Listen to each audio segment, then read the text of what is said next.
Every month brings a flood of tech headlines, but which ones actually impact your business? As a fractional CTO that deals with founders and CEOs, I'll cut through the noise and help you focus on what really matters for you and your business. Today, we're going through 5 major development areas, and as of October 2025, we have several key things that are important for you and your business, and let's dive into it. The first one is major AI developments. OpenAI has just achieved a $500 billion valuation. That is wild. So it completed a $6.6 billion secondary stock sale. The sale was to employees, not to investors, pushing the valuation to over $500 billion, and it's now the most valuable private held company in the world. It surpassed a few others to achieve the top spot. One of them is SpaceX, valued at $400 billion. There are some outside investors, but most of it was an employee stock sale, not a new funding round. So that's important because it will lock in those employees because they'll want those stock options to be available to them when the company goes public or when they get bought out. Started as a nonprofit in 2015 and shows remarkable 10-year growth. What does that mean for you?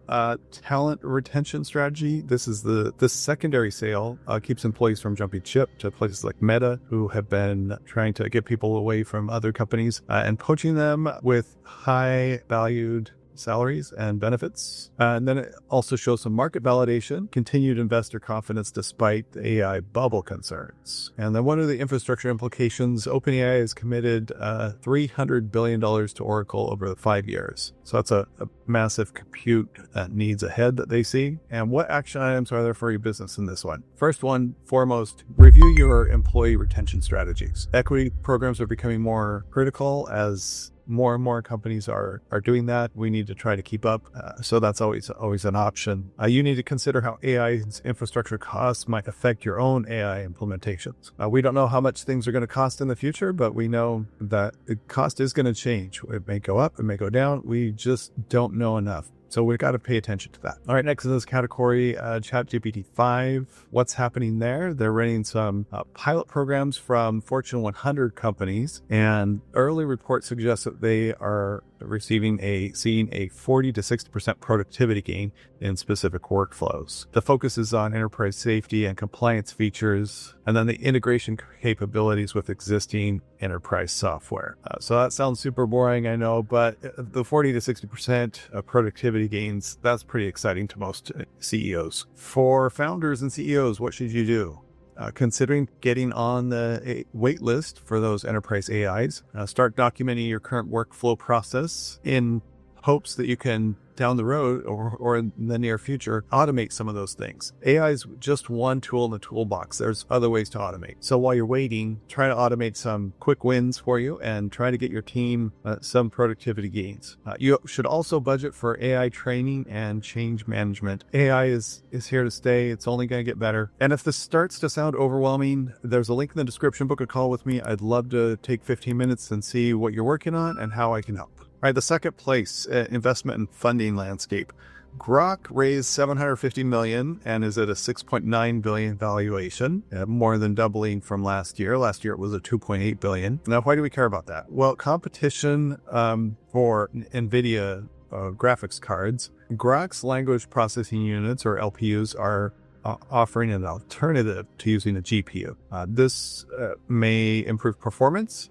They're claiming that it's faster and it has lower costs than traditional GPU solutions. There was a deal of $15 billion of a commitment that shows enterprise traction in this area. And what does this mean for you? So the cost optimization, there are alternatives to using a GPU. That might save you some money and save you some compute down the road. Also gives you another choice, right? Vendor diversification. Instead of putting all your eggs in the NVIDIA basket, now we have another basket to choose from. It'll help with some competition down the road as well. Okay, number 3 is regulatory and policy developments. So there have been a lot of states, 42 of them to be exact, introduced 210 AI-related bills this year so far. 9% of those have become law. So there's been a shift from broad framework to narrow use specification regulations. They're also focusing on a disclosure rather than comprehensive compliance. Government restrictions are more common than private sector rules. So here's a highlight of some of the new laws. There's a chatbot disclosure requirement. 5 states now require an AI disclosure in customer interactions. No longer in those states can you just chat with a chatbot and not know it. There are mental health safety protocols. And then this one's interesting, an algorithmic pricing disclosure. So New York requires transparency and AI-powered pricing. That would be pretty handy to know what it's going to cost beforehand. But a lot of things nowadays you don't know. So what do founders need to do? Audit your AI disclosures. Make sure that you're in line with the most restrictive disclosures. It's hard to stay up to date with all the different laws. Review state-specific requirements, especially if you operate in multiple states. Most of the time, you'll just pick the most restrictive state and just follow that, and then you're good in every state. Consider some automation tools in the compliance area. So tools to manage multi-state AI regulations. That might be something you might want to look into down the road. Okay, next one, number 4, enterprise technology trends. So we've seen that Walmart and Procter & Gamble are using AI forecasting to cut inventory costs. So the retail implementation of AI is coming to fruition. We're seeing a lot of changes there. Learning from that, you should start with a narrow, measurable use case. You need to integrate with your existing ERP system, and change management is critical in this area. What can you do? You can work on your inventory optimization with e-commerce. You can use that for customer behavior prediction. And there's also automated reordering systems. So a little bit into detail of that. That seemed pretty interesting. Leading companies are cutting procurement cycles by 40%. And they're using AI-powered vendor matching and automated contract analysis and predictive purchasing. So all that to save them time and money. What can you do as a small business? Start with spend analysis and vendor consolidation. That's pretty obvious, right? And other things you can do is automate the routine purchasing decisions, and then use AI for contract term extraction and comparison. It's really important to get an apples to apples comparison. All these things will help you save a little here and a little there, and it all adds up. All right, number 5 is the emerging technologies that we need to look out for. One of them is edge computing and private AI models. One way companies are trying to save money is, well, not just saving money, but reducing cloud dependencies is with on-premise AI. So what's the benefit of having an on-prem AI? You're going to have lower latency, right? You don't need to jump across a wire. You're going to have better data privacy. This is probably the number one benefit.